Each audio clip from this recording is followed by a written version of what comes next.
King George I, who reigned from 1714 until his death in 1727, was the first monarch of the House of Hanover. His accession to the British throne marked the beginning of a new era in the history of Britain and the monarchy. Born in 1660 in Germany, George was not originally English, and his reign was marked by the complex political, social, and cultural challenges of his time. Despite facing significant difficulties in establishing his authority, George played a pivotal role in shaping the future of Britain, especially in terms of the relationship between the monarchy and Parliament. George was born on May 28, 1660, in Hanover, a small principality in what is now Germany. He was the son of Ernest Augustus, Elector of Hanover, and Sophie of the Palatinate. Sophie was the granddaughter of James VI and I of England, which placed George in the line of succession to the British throne through the Protestant branch of the Stuart family.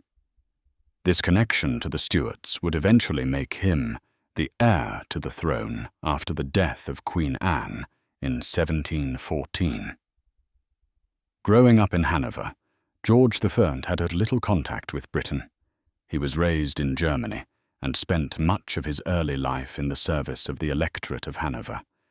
His family was closely tied to the Holy Roman Empire, and George's early life was marked by political and military duties. His upbringing was relatively modest compared to the wealth and influence of the British monarchy, and this distance from Britain would influence his reign. George's early years as ruler of Hanover were largely uneventful, but his life took a dramatic turn when his cousin, Queen Anne, died in 1714 without a direct Protestant heir. As a result, George, the great-grandson of James VI and I, became the closest Protestant relative to the throne of Britain.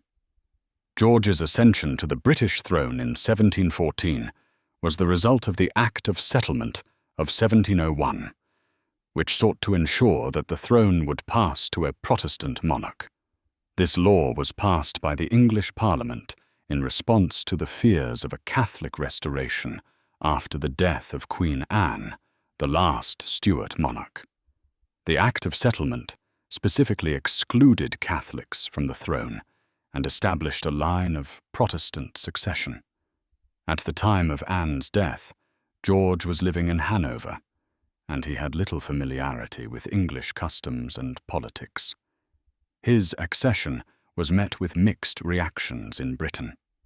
While George was a Protestant, and therefore acceptable to the English Parliament, he was a foreigner and had little personal connection to the country or its people.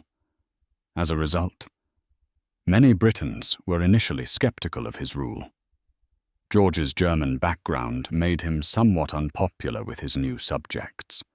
He spoke little English, and his lack of familiarity with British culture and politics created a perception that he was a distant and aloof monarch. Moreover, his distant family connections to the Stuart dynasty did not endear him to those who were loyal to the memory of Queen Anne or who wanted a more direct heir from the Stuart line. However, the political situation in Britain during George's accession was critical. The country was still recovering from the turmoil of the Jacobite uprisings and the religious conflicts that had plagued the nation for years. Parliament, which had grown increasingly powerful in the 17th century, was keen to maintain stability and to ensure that the Protestant succession was preserved. Thus, George's ascension was largely the result of political necessity rather than personal popularity. One of the most significant aspects of George's reign was the ongoing transformation of British governance, with Parliament gradually increasing its influence and authority over the monarchy. By the early 18th century, the power of the monarchy had already begun to wane, and Parliament had become the central institution of British political life. This shift was especially evident in the years following the Glorious Revolution of 1688, when William and Mary took the throne and the monarchy was increasingly subordinated to parliamentary rule. When George became king, he inherited a political system in which Parliament, rather than the monarch, was the primary force behind policy decisions. This new dynamic meant that George, despite his royal title, was unable to assert the same level of personal authority as his predecessors. George's reign was marked by the increasing role of the Prime Minister and Cabinet in shaping government policy, with George's own influence largely confined to diplomatic and foreign affairs. George's foreign origins further complicated his relationship with Parliament.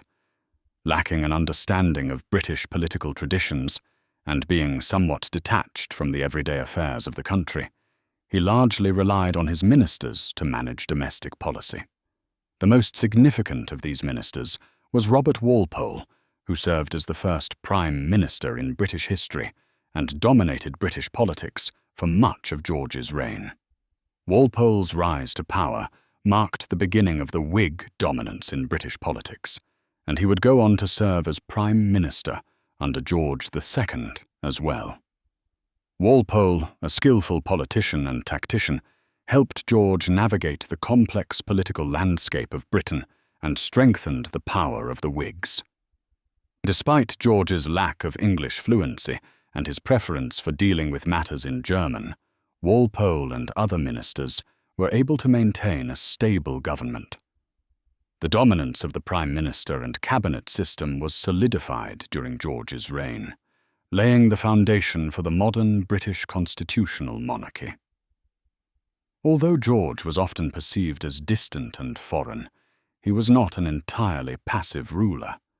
He sought to assert his authority when possible, particularly in foreign affairs, where he played an active role in shaping Britain's relationship with other European powers. George was particularly concerned with maintaining Britain's alliances and status in Europe, and his foreign policy was characterized by a desire to preserve the balance of power in Europe and prevent the rise of any single European power that could threaten Britain's interests. George's foreign policy was influenced by his personal background as the Elector of Hanover. His role as ruler of Hanover made him particularly sensitive to the political and military situation in Europe, especially in relation to France.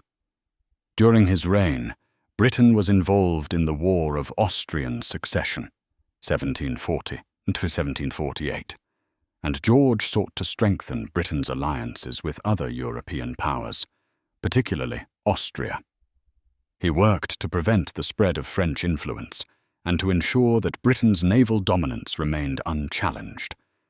In addition to his foreign policy concerns, George faced domestic challenges, including the issue of Jacobitism. The Jacobite movement, which sought to restore the Stuart monarchy, remained a persistent threat to George's rule.